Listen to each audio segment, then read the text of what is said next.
Axient Wisdom lesson warmly greets you. Anyone who overthinks must hear these words. People who are socially anxious often dare not express themselves in public places and always appear shy. They constantly believe many people are paying attention to them. But is anyone truly paying attention to you?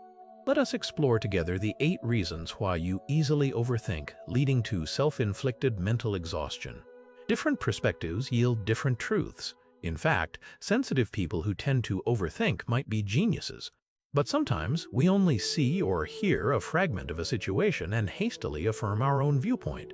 We need to put ourselves in others' shoes.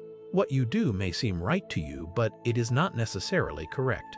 There is a story about a monk and a butcher who were close friends. The monk had to wake up early every day to chant sutras, while the butcher had to rise early to slaughter pigs. To avoid delaying each other's work, they made a pact to wake each other up every morning. Many years later, both passed away. The result? The butcher ascended to heaven, while the monk descended to hell. Filled with injustice, the monk appealed daily to the king of death. Finally, the judge gave his reasoning. The butcher performed a good deed every day by waking the monk to chant sutras, while the monk, every day, woke the butcher to slaughter. Many things that seem right are not necessarily so. When facing a problem, try changing your perspective. You might see more and understand others better. In this world, there is no absolute right or wrong. It is merely different perspectives and positions. When walking, you hate cars. When driving, you hate pedestrians. As an employee, you think the boss is too strict. As a boss, you feel employees lack responsibility and discipline. As a customer, you think the seller is greedy. As a seller, you find customers too demanding. It is simply because we stand in different positions. Do not cultivate yourself according to others' standards, nor force others to conform to your own. Try putting yourself in someone else's position, and life will instantly become brighter. A young man who had just started his new job said to an elderly street vendor, "Auntie, clearing your stall is my job, but selling is how you make a living. Let's understand each other a little. When I come, you leave. When I leave, you can come back out. Will this affect my promotion?" Their conversation was simple yet sincere. Each, from their own perspective, tried their best to add a touch of kindness to each other's ordinary lives. High sensitivity. The writer D. Lee Neba said she would overthink greatly because of a casual remark from someone else. For instance, while working at her desk, if someone slammed a door, she would worry if she had done something wrong. At home, she would continue to overthink, reviewing whether she had said or done anything recently to upset others. Are you this sensitive? The painter Van Gogh was also a very sensitive person. The story between him and his close friend Gauguin has long been attributed to Van Gogh's excessive sensitivity, which caused Gauguin to leave. In 1888, Van Gogh invited Gauguin to live with him in his small town to paint together. Compared to Van Gogh, whose inner world was complex and unstable, Gauguin was free and unrestrained. This vast difference in personality, combined with admiration mixed with jealousy and the fear that Gauguin might dislike his work, made Van Gogh even more sensitive. While waiting for Gauguin to arrive, Van Gogh not only tidied the room, but also painted frantically, leaving behind masterpieces like sunflowers and Van Gogh's bedroom. The two lived together for over 2 months, frequently arguing fiercely over artistic viewpoints. After each quarrel, Van Gogh would regret it and try everything to please Gauguin. Sometimes he became so anxious he couldn't sleep, standing by Gauguin's bed at midnight, crying and apologizing. Gauguin, waking up to see Van Gogh staring at him in the dark, was terrified. Eventually, their relationship was exhausted by this tug-of-war. After Gauguin left, Van Gogh became even more desperate, to the point of cutting off his own ear. Psychology has a theory called orchid and dandelion. A research group randomly selected 100 children. 80% were not very sensitive. Their personalities were like dandelions, possessing strong survival abilities. The remaining 20% were like orchids, especially sensitive to their environment and easily hurt by adversity. Long-term studies show that if sensitive children are guided correctly in managing their emotions, their development can far surpass that of less sensitive children. They often have delicate emotions, strong empathy, notice small details others overlook, and frequently achieve great success in art or scientific research. Sensitive people are like looking at the world through a magnifying glass. Do not see sensitivity as a flaw. When you accept this superpower, you will have your own rich and unique world. Sensitive people do not need to overly care about others' thoughts. When falling into distress, one must continuously explore the inner self and try to accept oneself.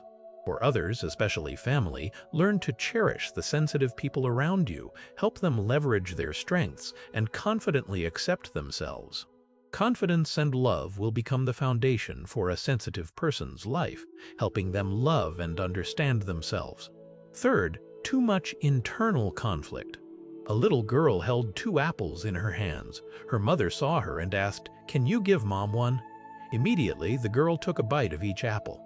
The mother suddenly felt disappointed and sad. In her mind, she quickly constructed a whole story. Surely the child doesn't want to share with me, so she bit each one to have an excuse not to give them away. But at that moment, the girl split the apples and said, "This one is sweeter, Mom, you eat it." The mother took the apple, feeling both ashamed and regretful. We often see the truth, but what we think in our heads is not the truth. In reality, each of us does not truly live in the real world, but in the imaginary world we create for ourselves. Sensitive mothers easily interpret events negatively. Many times, what the eyes see is not necessarily the truth. Only by listening can we understand more clearly. Give love and time. On the road of waiting, you will realize love is gradually approaching. Writer Yu Hua said, "Mental exhaustion, frankly speaking, is due to over-dramatizing in our own minds." We haven't reached the ending, yet our heads have already painted 1,000 different scenarios. We haven't even taken a step, yet we imagine crossing 10,000 mountains. This mental exhaustion is often more tiring than physical exhaustion. Live more authentically, face reality, keep your mood balanced and emotions stable. Many relationships break down silently. In one episode of Garfield, the cat accidentally got lost and was sold to a pet store. Garfield was very distressed, worrying that his owner, John, would miss him terribly. One morning, John walked into the pet store, saw Garfield, and was overjoyed. He bought Garfield back, and the family was reunited. At the end of the story, Garfield sat under the sunset and said, "I will never ask John why he walked into the pet store that day." John also never said that it was the last store in the city he visited, where he had placed his final hope. John had run all over the city to find Garfield. Distance formed just like that. Even with the ones you love most, there will be times you cannot guess their thoughts. Listen to their explanations. Do not look for signs of not loving while still in love, nor look for traces of love when love is gone. Do not avoid problems because of pride or fear of confrontation. When a problem arises, solve the problem, not the person causing it. Do not silently deduct points from each other in your heart. It is unfair to anyone. Be clear and direct. Only then can things last. Stubborn girls and proud boys will eventually drift apart. The world is not complicated. It is our psychology that is complex. We ourselves complicate simple things. Only when you remove the barriers in your heart will you see a different outcome. One of the biggest breakthroughs in my life was no longer caring about what others think of me. From then on, I was truly free to do what was best for myself. You are also wonderful. Let us move forward together. Next is a story reminding you not to overthink or worry about things that have not yet happened. The story goes that a very poor family, unsure if they would have food for their next meal, had 2 brothers sitting and chatting. If your goal is to travel around the world after retirement, or to earn a lot of money to buy a large villa, clearly you cannot do it right now. John also once worried about this. He thought the meaning of his life could only be realized after retirement, and that now he must work hard and save money to achieve the life he wanted. "I've always cared for you," the younger brother, upset, retorted. "Why do you say that? You're my older brother." The two argued back and forth. A neighbor passing by asked why they were fighting. The brothers took turns recounting the story. After listening, the neighbor asked in surprise, "But where is the money?" The brothers were stunned, realizing they were arguing over something that had never happened. Life is often like this story. We often argue and exhaust ourselves over things that haven't happened, wasting time and mental energy. Overthinking is no different from self-torture. A small story once recounted by an internet user in a newspaper: one day he took a taxi, but when closing the car door, he accidentally used too much force, causing a loud bang. He quietly apologized to the driver, but throughout the ride he felt uneasy. Every sharp turn the driver made him wonder if it was because of the loud door slam earlier. An unintentional action, a word, or an expression from someone else often makes us overthink, generating all sorts of interpretations. Gradually, this causes us to become tired and unable to live happily. There is a canyon, considered the fourth most treacherous in the world, with a swift-flowing river at its bottom. To cross it, people can only rely on a few iron ropes stretched across the cliff face. A group of 4 people approached, 1 blind, 1 deaf, and 2 completely healthy. They took turns gripping the iron rope to cross the abyss. The result? The blind man and the deaf man crossed safely. One of the 2 healthy people also made it across, but the other fell into the abyss and was crushed to death. The blind man said, "I couldn't see the treacherous abyss, so I calmly crossed. I couldn't hear the rushing water below, so I wasn't afraid and crossed over. I crossed my own bridge, not caring about the abyss or the river. As long as I took steady steps, it was enough." The man who fell thought, "This abyss is too dangerous, the water flows too swiftly. If I fall, I will surely die." It was this fear that caused him to lose his balance. We are not defeated by difficulties, but by the fear within our own hearts. Do not exaggerate difficulties too much. Focus on overcoming them, tempering yourself in the process. You will find success comes more easily. This happens because in life, the only certainty is its uncertainty. The only thing truly frightening is the fear within one's heart, your own excessive prejudice. When you look at this painting, your first impression might be that it is not very elegant, as the woman in the painting is completely nude. This is a very famous oil painting in history titled Lady Godiva on Horseback, created in 1898 by the painter John Collier. The woman in the painting is also a real historical figure, Lady Godiva, wife of an earl. The couple lived in Coventry, England. The earl was notoriously cruel, imposing heavy taxes on the people for his own wealth. In contrast, Lady Godiva was a kind woman who could not bear to see the people suffer. She repeatedly begged her husband to reduce the taxes, but the earl angrily refused, accusing her of being hypocritical and ignorant of life's hardships. Undeterred, Lady Godiva pleaded many times. Finally, the earl, exasperated, said, "If you dare to ride naked on horseback through all the streets, I will agree to reduce the taxes." Contrary to the earl's expectations, Lady Godiva agreed and announced to the entire town that she would fulfill this condition. That day, Lady Godiva used only her long hair to cover her body as she rode the horse. Strangely, all the people of Coventry shut their doors and windows, not daring to look. Coventry suddenly became as quiet as a deserted town. In the end, the earl kept his promise and lightened the tax burden on the people.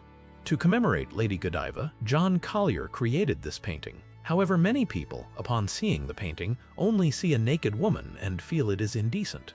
But when you understand the story behind it, you might feel ashamed of your initial prejudice. In the world, only 1% of people truly understand the truth.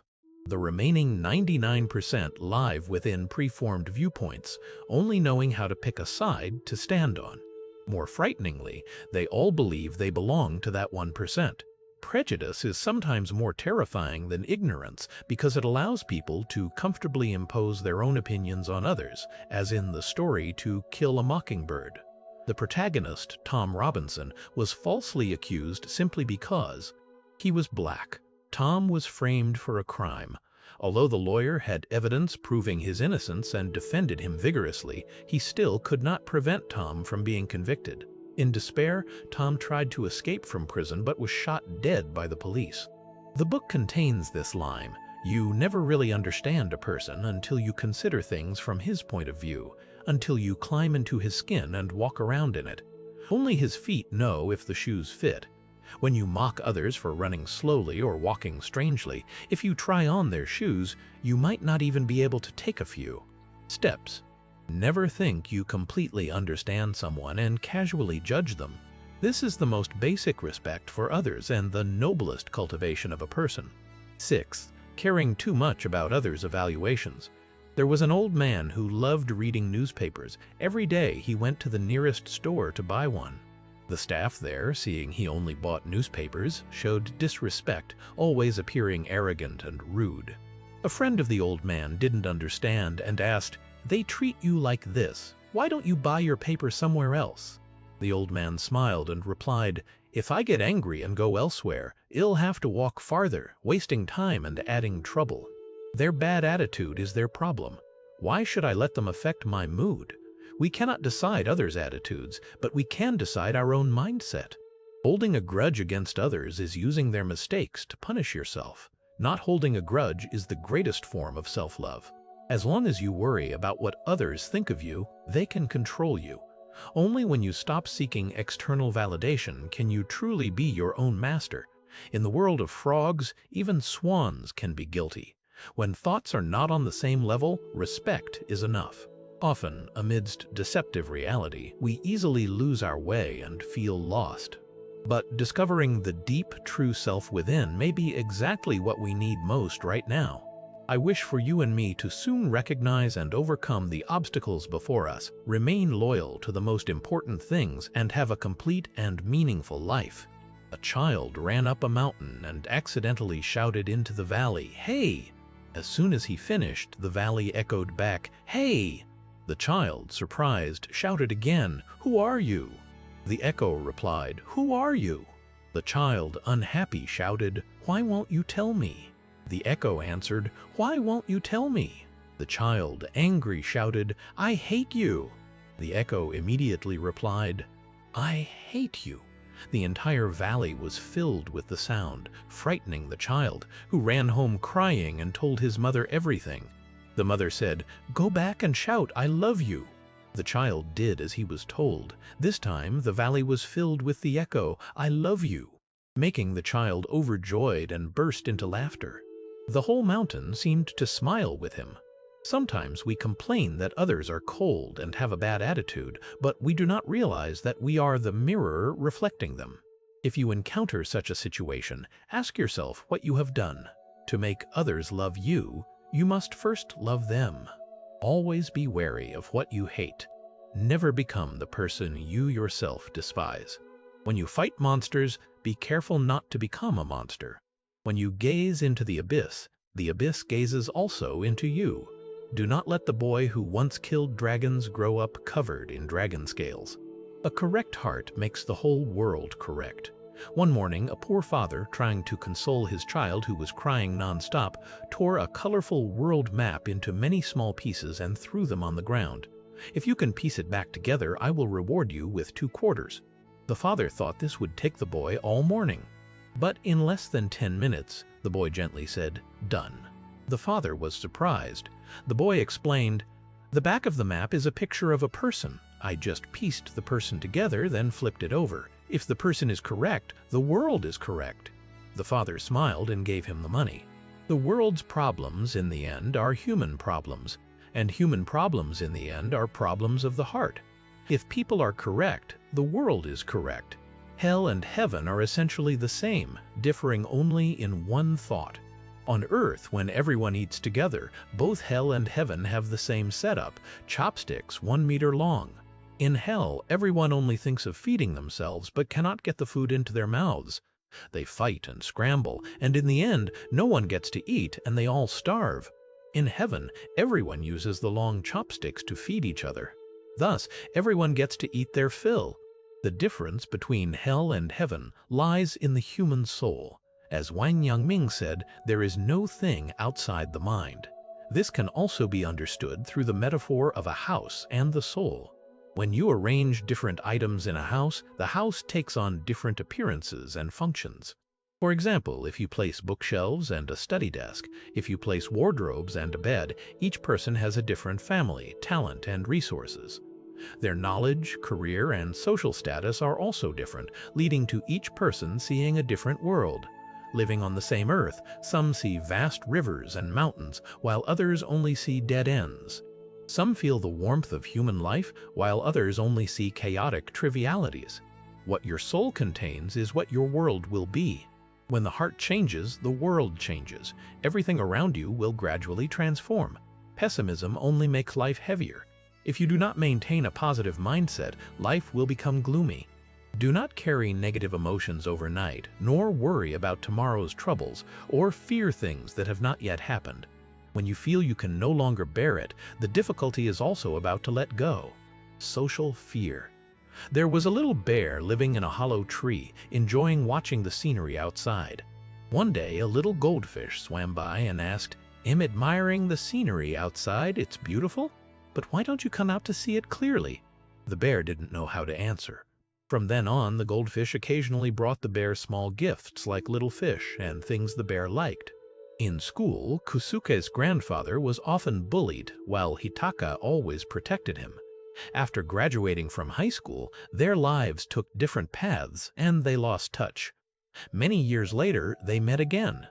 Hitaka had become a famous writer, while Kusuke's grandfather lived an unremarkable life. No matter how beautiful the outside scenery was, enjoying it alone became unbearable. The bear realized what it should do. It stepped outside, went to the seaside where the goldfish used to come, hoping to share the special things here with the fish. In the movie Green Book, there is a line, "The world has many lonely people because they are afraid to take the first step." People with social anxiety are not necessarily lacking in confidence. It is mainly because they are overly sensitive. Everyone must face ridicule, setbacks, and adversity. But the degree to which they feel the pain from these things differs. They are like having no skin. Even a passing breeze causes them intense pain. Sadly, this pain is often self-inflicted because they constantly fear they are not good enough in others' eyes, leading to self-doubt. The deep-rooted cause often stems from childhood, where they formed the habit of doubting themselves. It is better to let children learn independence and strength than to let them fall into inferiority. As Yu Min Hong once said, "A confident person can seize opportunities that don't even belong to them. But an insecure person will lose even the opportunities that should be theirs." To overcome the fear of socializing, what you need to do is very simple. Try to care about others. Be a little curious. Have you ever seen a gossip-loving person afraid of socializing? When you are curious about others' thoughts, you become an observer in social relationships, which helps you no longer feel insecure or anxious. Blind effort. Not having ambition is not wrong, but that does not mean you should give up trying, because once you stop trying, you will never understand the true meaning of growth by others to taste the sweetness of effort. But no one clearly tells me the final limit of ambition.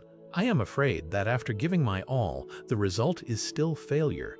I fear facing that. Some people want to become CEOs, some want promotions, some want to pursue a girl. But their abilities have limits, and they get stuck. Each time they get stuck, the most important thing is ambition. Even if they try, they still get stuck. Many people always try tirelessly, but the results are still not as desired. They have given their all, but still have not reached the so-called successful life everyone talks about. They want to give up on themselves, but their family does not allow it. Friends do not accept it. Life is like rowing upstream. If you do not advance, you retreat. Just maintaining the status quo takes a lot of effort, so why not strive? Why not be ambitious? However, reality tells us that no matter how hard you try, factors like money and family background can hinder you, pushing you back with the strong current. This is the helplessness of small people. Some blame us for not striving, but is striving guaranteed to bring success? Striving does not guarantee success, but if you do not try, are you sure you will be comfortable? This is the context of our generation. Everyone wants to reach the mountain peak, but those who do not make it onto the success leaderboard are forgotten by those above and criticized by those below. They seem stuck in the middle, unable to move or cannot see the final limit of ambition. You tell me to be ambitious, so what after I achieve it? You tell me to try harder, I will try. But no matter how hard I try, I still cannot achieve what you want. You tell me to try even harder, it has no end. We are not afraid of the hardship and difficulty of striving, but we are afraid of the endlessness of ambition, bringing a sense of emptiness and helplessness.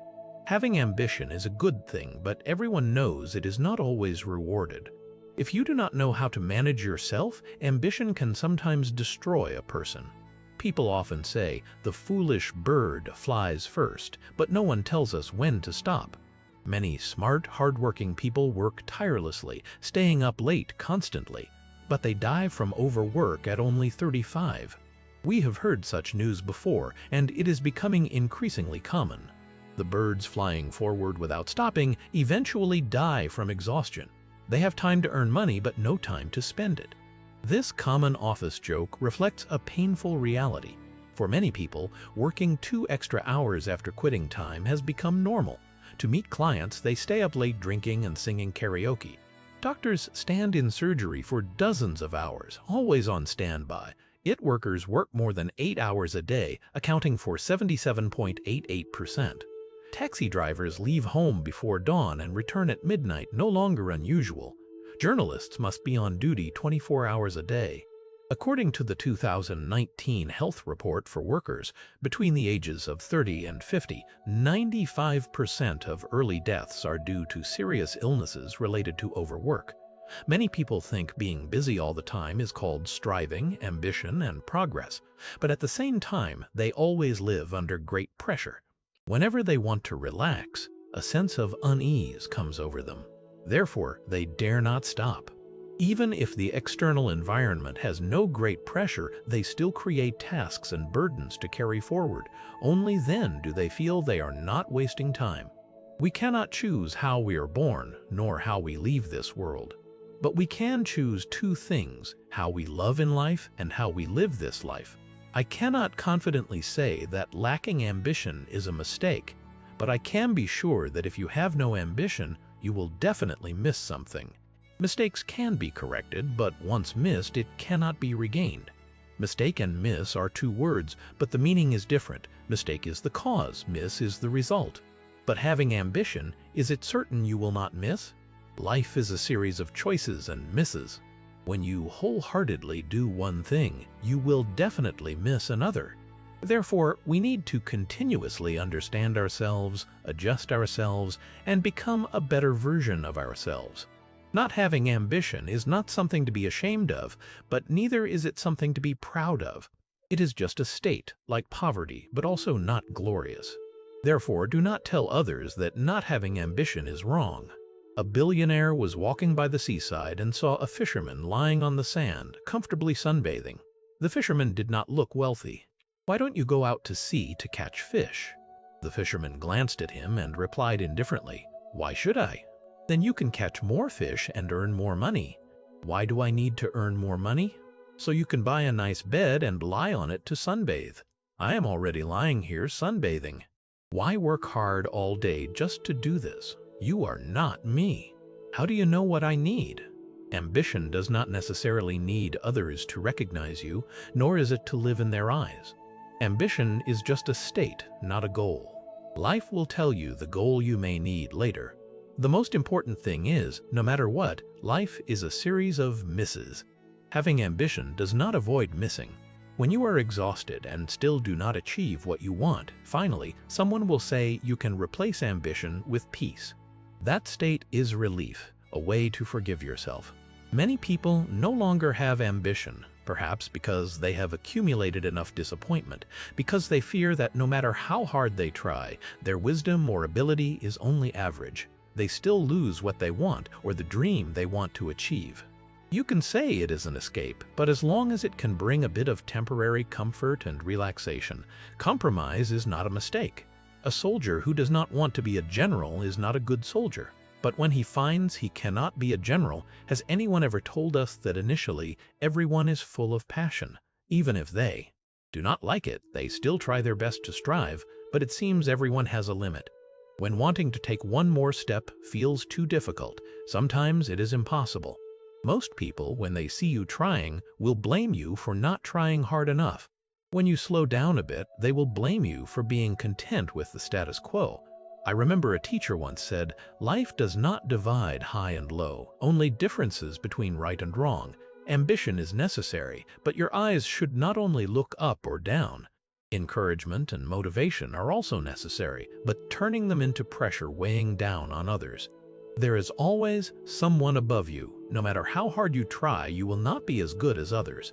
But if you look to the sides, you will realize gain and loss are actually balanced.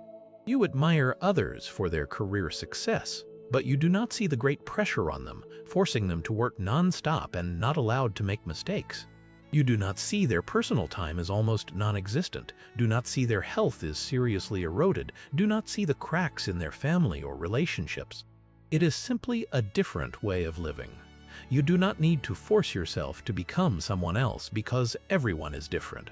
How do you know your life is not what others dream of? When you are stuck in a difficult position because you have no ambition, try turning in another direction. It may be a whole new sky. Tossing a coin is the best way to make a decision. Not because the coin can decide everything, but because in the moment you toss it, you already know what you truly want. I remember a term that was once very popular, useless positivity. On the surface, it seems you are trying to improve yourself, always eager to change. But in reality, you are just using a fanciful method to hide laziness. This method is very dangerous. The more positive goals you set, the faster you stray. Many people have been destroyed by this superficial ambition. Being a programmer in a big city is a form of ambition. Being a civil servant in a small hometown is also a form of ambition. In a big city, spending 3 hours each day squeezed during rush hour. Compared to life in a small town, after work, you can go out to dinner with friends, exercise, spend time with family. Actually, neither way is more ambitious. Ambition is not comparing who is more tired, who suffers more, or who is more bitter. Ambition is working seriously and loving life. Do not confuse endurance with ambition. When deciding to strive, first clearly define your goal. Many people often use the sentence, "It is not scary that someone better than you is not ambitious." It is scary that someone better than you is also more ambitious to encourage themselves. But this sometimes only adds more pressure to themselves. Some people are diligent, and some are both talented and diligent. But their lives continue, and they do not interfere with you. Striving to perfect yourself is good, but the important thing is not to focus too much on the result and forget the value of the process. Sitting by a busy roadside, my cousin only needed a plastic stool and a piece of cloth to start selling height-increasing shoes. I saw him wearing a suit, lifting his foot to show off the height-increasing shoes he was wearing. A girl in formal wear sat under the dim streetlight eating the boxed meal she hadn't had time to eat earlier. I always thought life owed us a satisfactory explanation. But in fact, we owe life an effort. Some people say, is the guy selling shoes not ambitious? Although his job is not very respectable, he still works very hard for the people he loves. The girl eating dinner late, although it is difficult, is still striving. Life continues. Where you go is not important. What is important is that you are on the journey. People say not having ambition is freedom. But people with ambition seek freedom. People without ambition fear falling into a state of helplessness, so they strive to escape it. When you no longer have ambition, you are experiencing a loss, perhaps losing your own life. Losing a life attitude is not a mistake. Many people see laziness as their ultimate destination. This is not wrong and should not be criticized. But if you are mistaken from the beginning, indulging yourself in laziness and comfort, can you see who is bearing the responsibility you should be bearing? Many people want to achieve everything without effort, want to succeed quickly. But reality slaps us in the face, saying, striving does not guarantee success, but not trying will definitely destroy yourself. To not become a uselessly positive person, the first step is to find what you truly love. Truly loving something sounds like a very subjective concept, but there is a very practical definition. Anything that you can do better than others with just a little more effort is what you love, and that is what you should pursue. Take the writer Haruki Murakami as an example. He only started writing novels when he was nearly 30. At first, he was not very confident. His first novel was sent to a literary contest and unexpectedly won an award. Recalling this, he said if he had not won the award, if he had not proven he had the ability to write novels, he would never have continued writing. Realizing he had a talent for writing, he decided to give up his old way of life and embark on the path to becoming a famous writer. Every day he woke up at 4 or 5 in the morning to go running. Then he spent the entire morning writing. In the afternoon, he continued running or swimming. At night, he went to bed at 10 o'clock. He has maintained this disciplined lifestyle for 40 years. Willpower begins with finding what you are good at. If you are a man, not having ambition will definitely make people talk. Being poor is not scary, not having ambition is scary.